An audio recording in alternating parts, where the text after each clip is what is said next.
Hey guys, welcome to Solo ReacTalk. Today is Warcraft Monday, and I'm going to be reacting to the story of Nathanos Blightcaller, part 1 of 2 by Nobbel87. Last week I learned about Gen Greymane being the king of Gilneas, and today we are focusing on Nathanos Blightcaller. If you want to check out those reactions, I'll put the playlist at the top. Just click on it and you'll be able to access it. And yeah, let's start. Okay, 3, 2, 1, go.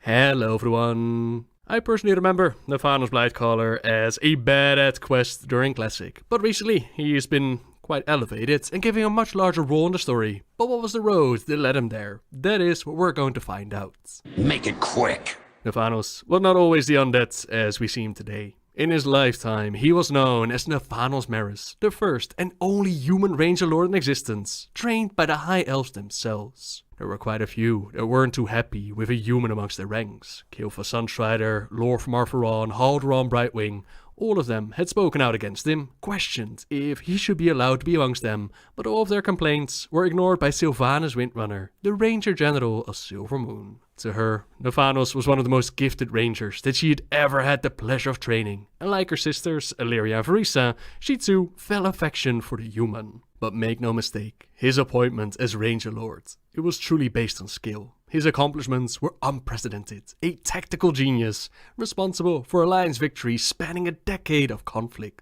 But that success streak would unfortunately come to an end when the plague spread across the lands of Lordaeron, and we saw young Princess Arthas Menethil. He walked the path of damnation into service of the Lich King. The kingdom that his father had ruled for 70 years was ground into dust in a matter of days. Sylvanas tried to protect her home and loved ones, but was no match for Arthas of Frostmourne. She gave her life, but the prince would not let her rest. He raised her as a Banshee, and she was forced to follow his command. Nathanos tried to hold the line at the Marris, the house where he had lived most of his life, but with Stratholme already fallen, the little farm stood little chance. It was Ramstein the Gorger. You might know him as one of the bosses in Stratholme. The abomination took it.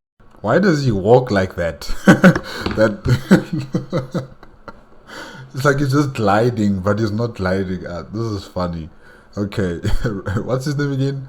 Ramstein the Gorger. Wow. His life. Next thing he knew, Nathanos woke as a scourge, his mind bent to the will of the Lich King as well. For quite some time, he and Sylvanas, and so many other resurrected undead, they lost themselves. They became the very thing that they had fought against. Yet Sylvanas would not stay bound to Arthas. She would find the opportunity to break free again, recover her body, and try to claim revenge.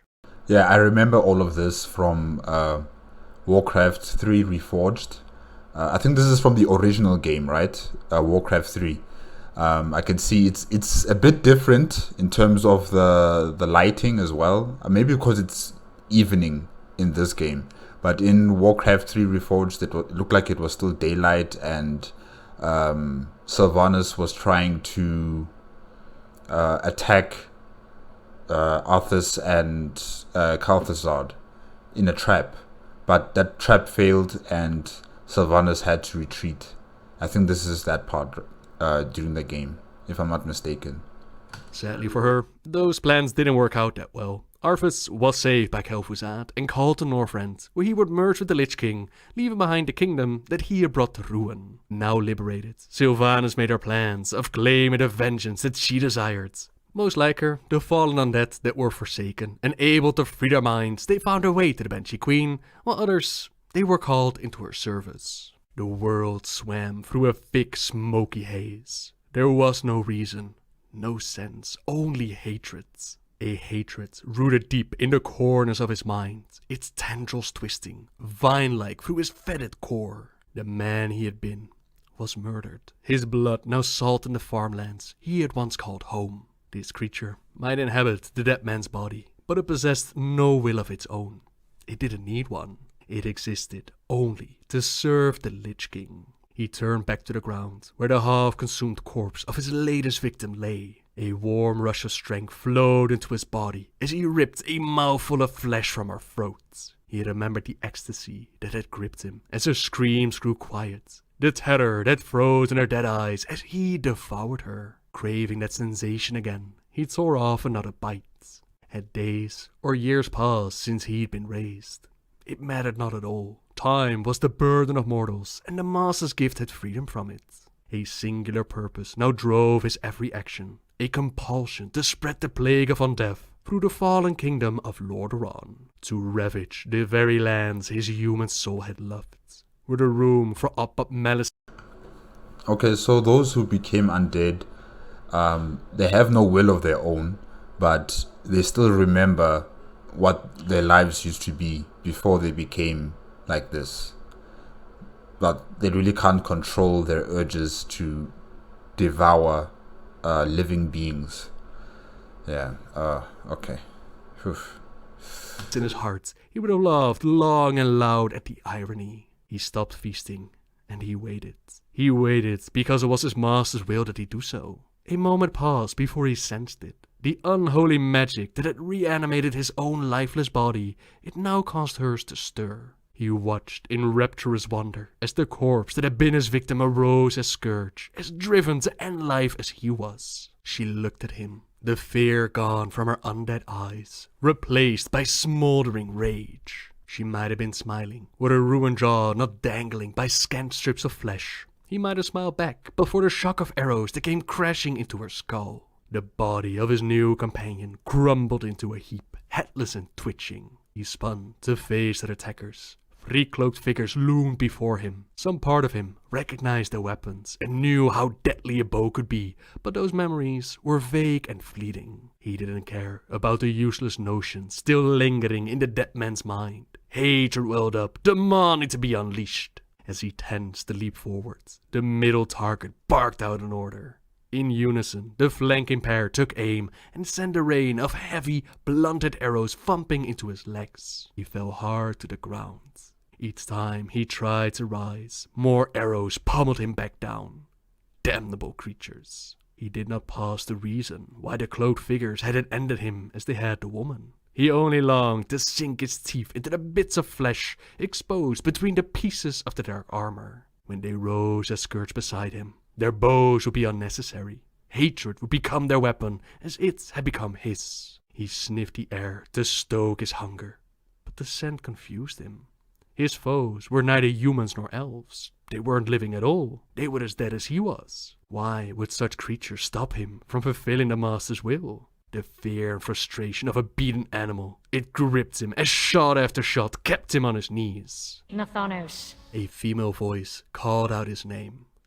No, that name was dead, left to fester upon the plagued soil of the Marris dead. How dare this creature evoke its memory?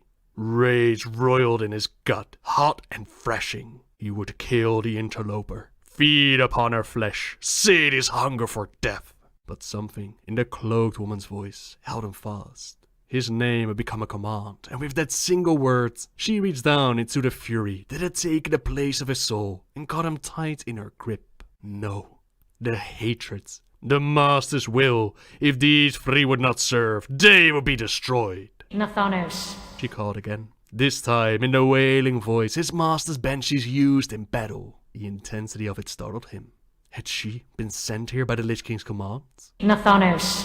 With the third sounding of his name, recognition skidded across his mind and chased the cloud of fury away. That voice, of course, Sylvanas. As she pulled back her hood, the sickly yellow light of the plague lands illuminated her elven features. Skin, once fair and full of life, had turned to ashen. Hair that had shone like spun gold looked dull, lusterless. Her bracing blue-grey eyes now smoldered red. A swell of sorrow choked his throat as he realized that Sylvanas too had fallen. But his heartbreak gave way to awe at the terrible majesty her new form held. In life, he had always thought she had the bearing of a queen. In undeath, she radiated the might of a goddess. His eyes drifted down to the mottled skin of his gnarled fingers, stained deep red by his recent kill. A rush of shame banished the thrill of his reunion with Sylvanas. The thought that she would see him like this, a decrepit, nightmarish mockery of his former self, filled him with disgust. Almost of his own volition, his forearm rose to hide his rotting face. Sylvanas, He rasped through parched lips. His voice sounded foreign, and he realized it was the first word he'd spoken ever since his death. Conscription to the Lich King's service. It never required him to speak, only to kill. I have come for you, Nathanos, to call you back to my side. He was not worthy to stand with her, to even look upon her, yet her strength, her power, it enthralled him, compelling his arm to fall away so his eyes could meet hers. You see what I have become, he growled. Why would you want such a monster to serve you? Sylvanas waved her hand as it dismissed the bits of pulpy corpse strewn about the ground. I am building a new kingdom, Nathanos, made up of the forsaken dead freed from the Lich King's thrall. You will become my champion, and together we will call down a blight of suffering upon him. Arthas will answer for his crimes. A wicked sneer twisted his fallow lips. The insidious fog of control was gone, and he clenched his fist at the thought of taking revenge upon his former master. Anger and hatred still consumed his heart, but his will was again his own. No, not his own. It was hers, just as it always had been. The Dark Rangers attending Sylvanas tensed as Nathanos rose to his feet. He took a step forward, then bowed his head. I am yours, Dark Lady, for all my days. For the Dark Lady. And so, Nathanos Marris became Nathanos Blightcaller, champion of the Banshee Queen, eternally loyal and devoted to her. Okay, but how did Nathanos Blightcaller regain his will from the Lich King? Because, the Lich King controlled all the undead during that time when Sylvanas was creating her Forsaken. So how did he reinstate his own agency over his body? How did he do that? Or is it because the Banshee Queen was there and she kind of like an opposing force against the thrall control over his body by the Lich King? I'm not sure exactly how did it happen that he switched sides so fast, like he went from the Lich King over to Sylvanas. Was it purely his own choice, or did Sylvanas, activate something, to dispel the thrall manipulation and control by the Lich King? Yeah, interesting. Recruited heroes to fight in the Plague Lands and getting some vengeance by butchering Ramstein in Stratholme. The Alliance, they also investigated the Marris death, but the best field agents ended up dead, so we had to figure out what was going on. At first, their assumption was that the Blightcaller was the one responsible, was perhaps even the one who would murder Nathanos Marris. But soon enough, they figured out that the Blightcaller and Nathanos, that they were one and the same.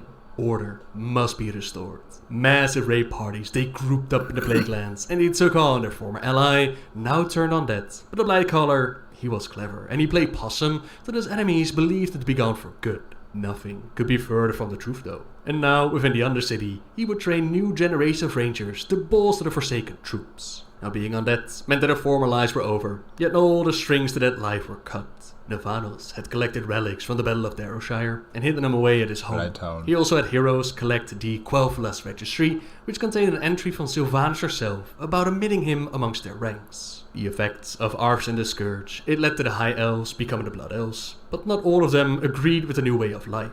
Not all of them were down with draining magic from objects and creatures. They were exiled and they found a way to the Quel'Thalan Lodge. It was there where a copy of the registry could be found. And the Blightcaller, he told the members of the Horde, the imbeciles, to leave as much strife and grief as possible in their wake. To leave them suffering.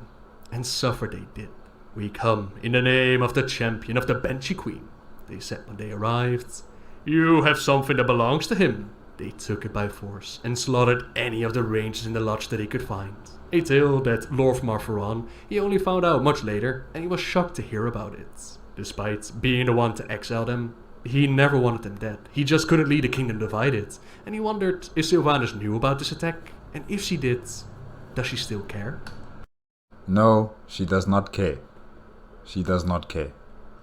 Doesn't care about any person who is living. She's only interested in her Forsaken for the moment. She doesn't care. Doubtful. As the Banshee Queen, she was more focused on the coming war in Northrend and taking care of the Lich King. Arthas had taken everything from her, and with his defeat, she... Oh, I've been told about this. When Lich King was defeated, Sylvanas threw herself over a cliff somewhere. I'm not entirely sure where, but it's somewhere in Northrend, probably at the castle where the Lich King stayed at. And she threw herself over a ledge, and she tried to kill herself because, you know, the Lich King is dead. She couldn't take her revenge on Prince Arthas, and she went into the afterlife, I think to hell. But I don't know. After watching Shadowlands, I'm not sure where is hell exactly because maybe it's the Maw. Yeah, maybe she went into the Maw or something. Yeah. She went there and she found out, you know, that the afterlife is not what it's, you know, it's not going to be something that she wants to be in exactly. And she came back due to the power of the Valkyr, if I'm not mistaken. And she wanted to find ways to stay alive as long as possible, so she doesn't have to go back into the afterlife. Yeah, I think that's how it happened. Okay. Felt like her mission had been accomplished, and it was time to embrace that eternal bliss. By dropping herself from the top of Icecrown to the Serenite spikes down below, she ended her undead life, but she did not find peace in death. Instead, she ended up in a realm of eternal torment. She might still have been there, was it not for the Valkyr, who offered her a deal. They would take her place in hell, even allow her to resurrect more Forsaken. In return, they would be free from Bolvar's control, they would be free from the new Lich King. The bargain was made, and the Banshee Queen returned after witnessing the fires of hell. Only to Nathanos had she entrusted the tale of that day, of what had happened to her. Though she refused to say the words, he knew her well enough to recognize when true fear gripped her heart. Her ultimate fate, it puts a fear into Sylvanas, a fear of death, which pushes her to do anything and everything that it takes to stay off that fate for as long as she can. And yet, if his queen had been lost, there would be no reason for Nathanos to continue this mockery of a life. If she were condemned to an eternity of torment in the darkness, at least he could end his own existence and endure damnation at her side.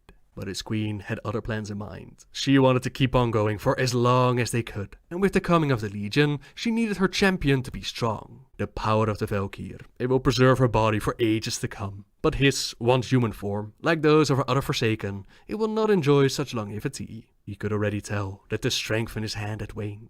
There was enough sin and sinew remaining to grasp a bow and to teach even the clumsiest of his pupils how to knock an arrow. But his undead flesh continued its inevitable decay, and there would come a day when his hand would be rendered useless or rot away altogether. That's where the Valkyr come in. Arthas once forced them to raise Death Knights for his army. That was a much more potent ritual than the one with which they now transform fresh corpses into Forsaken. Not only that, they can also use their powers to reshape his body and make it stronger and more enduring. He wondered if the Valkyr could do this for all of their people, but Sylvanas told him no.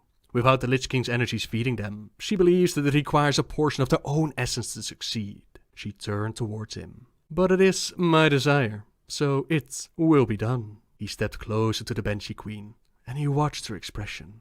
He told himself it was for the delight of provoking her again, but that was a lie. He wanted something more. If the Valkyr can only do this once, why choose me? Was it pain that flashed in her eyes? If so, it lasted only an instant, replaced by resolve and a will of unbending iron. I told you, the Legion threatens to consume us all.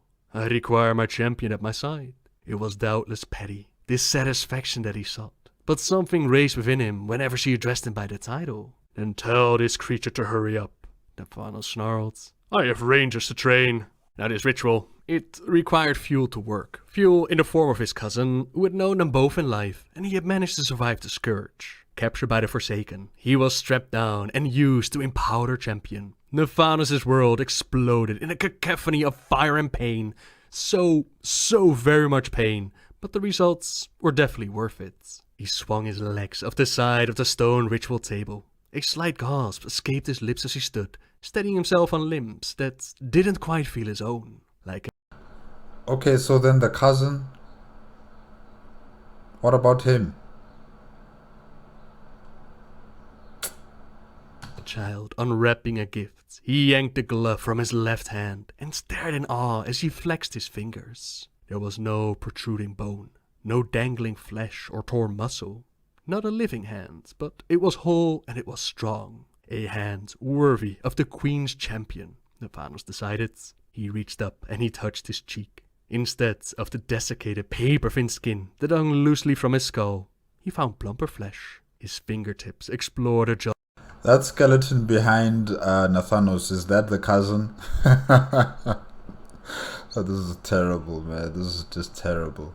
Jawline adorned with wiry whiskers. Nathanos marveled at the sensation. It felt almost like touching a human. Almost. Sylvanas might have played it off as just needing her champion to be strong, but others that pay attention, like Dark Ranger Anya, she could tell that there was more play. In life, Sylvanas had defied. Okay, the Dark Rangers, they kind of look like Sylvanas as well, you know, being with skin and muscle, and they just look like they're alive, but they're dead. I'm just wondering who made them that way. Was it Sylvanas or was it the Lich King?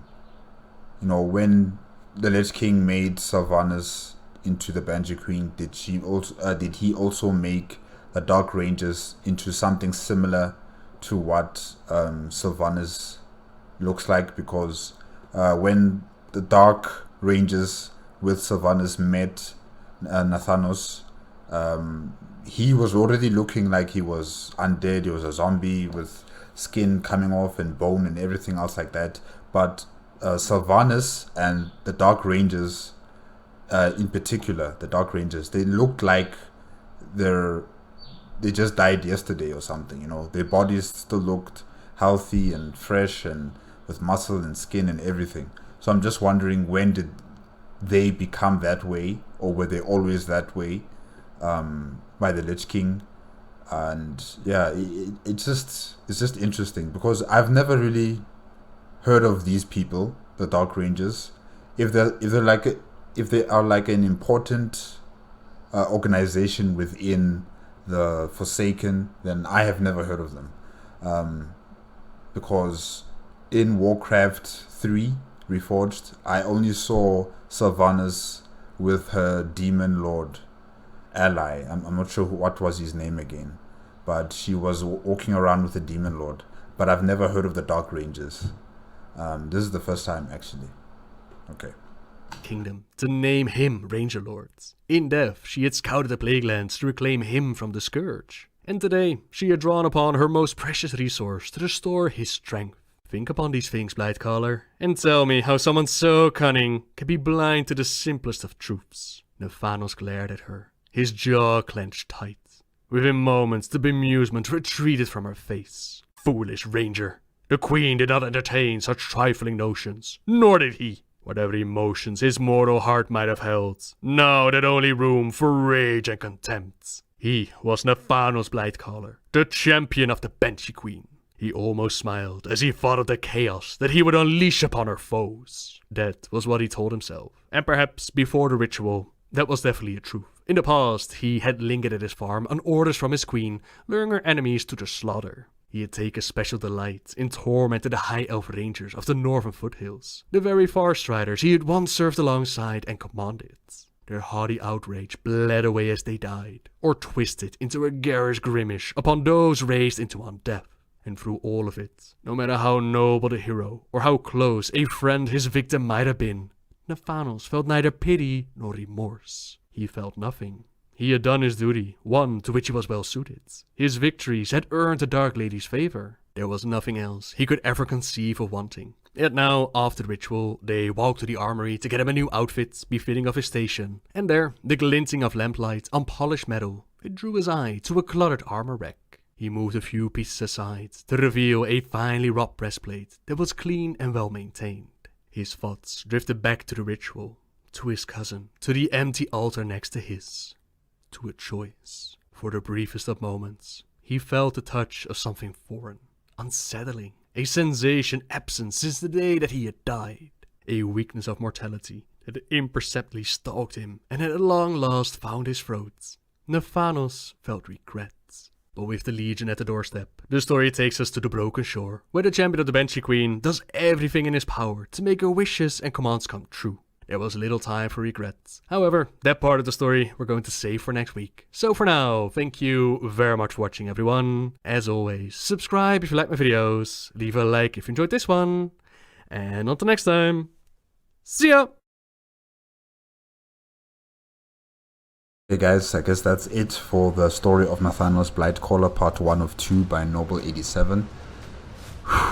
Yeah, the way Nobbel87 was describing how Nathanos was devouring his victims and, you know, hearing them scream, and then the screams went silent and he just kept on eating. And it just reminds me of The Walking Dead, you know, like how some unfortunate people get captured, or they're surrounded, or they're trapped in with zombies, and then you see them eating the people, and it just kind of reminded me of that from scenes or parts from The Walking Dead. And yeah, it's not a very nice way to go, you know, being eaten alive. Yeah, I was wondering about the Dark Rangers, who made them, and I think they were made by Arthas, and they were made like security guards for the Banshee Queen. I'm not sure exactly. I'm still trying to figure out their role within the Forsaken, because I've never really heard of them, the Dark Rangers. I think this has to be the first time that I actually hear about them and their importance.